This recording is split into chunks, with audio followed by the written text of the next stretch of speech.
In the closing winter days of 1947, when the world was still learning to breathe again after war, an aircraft named Stardust lifted off from Buenos Aires, bound for Santiago. It was a routine flight, carrying 6 passengers and 5 crew. Christmas had just passed, and the quiet hum of the engines cut through the soft hush of the Andes. Snow lay thick on the mountains, clouds pressed low, but nothing at all, suggested the tragedy waiting in the cold air ahead. Stardust never arrived.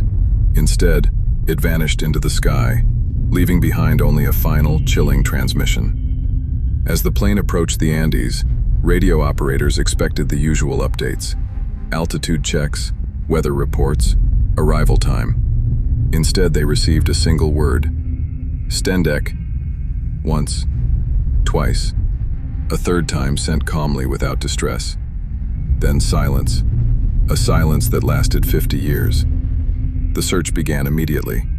For days, aircraft traced icy ridges, scouts crawled across snowfields, and governments scoured maps, trying to track the plane's last known course. But the Andes held their secrets tightly. Not a wing, not a seat, not a scrap of fabric was found. It was as though the mountains had swallowed Stardust whole. Rumors grew. Some whispered it had crashed in the ocean. Others believed it had exploded mid-air. And many, too many, focused on the final message. What was Stendek? Radio experts analyzed it. Pilots weighed in. Codebreakers examined it as though it were an encrypted wartime signal. No answer fit. No explanation satisfied. Was it an acronym? A distress code? A corrupted transmission? It never matched any known aviation term. And unlike a pilot in panic, Captain Cook sent it calmly, without error, as if reading a word already understood. That composure haunted investigators. Panic garbles the tongue. Calm suggests intention. But intention toward what? The mystery deepened. Then winter after winter came and went, and Stardust remained lost. Until 1998, when a retreating glacier high in the Andes revealed a torn scrap of metal. Climbers traced it downward and found what the ice had hidden for decades: fragments of a wing, shreds of uniforms, personal items preserved almost perfectly by the frozen tomb. The glacier had kept the dead in silence, untouched, unaged, as if the mountain refused to let time proceed until it chose to speak. And yet, even with the wreck located, answers did not follow. Investigators confirmed the plane had crashed into Mount Tupungato, buried instantly by an avalanche that sealed the remains under ice for half a century. Weather distortions likely misled the crew into believing they had already cleared the mountain range.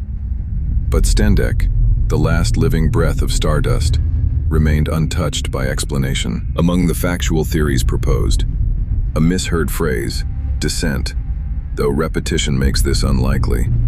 An airport code, though none fits. An internal Q code, though no record exists. A reversed acronym, though no decoding matches aviation procedures. A miskeyed Morse message, though analysis shows the timing was crisp and intentional. In the end, the message remained a word carved into the dark, a final, unreachable note sent from a cockpit drifting toward a mountain they could not see. Today, a memorial stands on the slopes of Tupungato. The wind there is thin, sharp, and unwelcoming. And if you stand long enough, you hear only the whisper of snow shifting, the groan of distant ice, and the hollow echo of a message that has outlived the men who sent it. No terror was invented here. No ghost was added. Only the true story remains. A vanished aircraft, a cryptic final word, and an answer that will never return across the static. Stardust lies in the glacier still, its final transmission a question carved into cold stone. A Christmas lost not to storm or sabotage, but to silence, the kind that feels alive. And in that silence, Stendek continues to whisper across decades, unchanged, unbroken, and unanswered.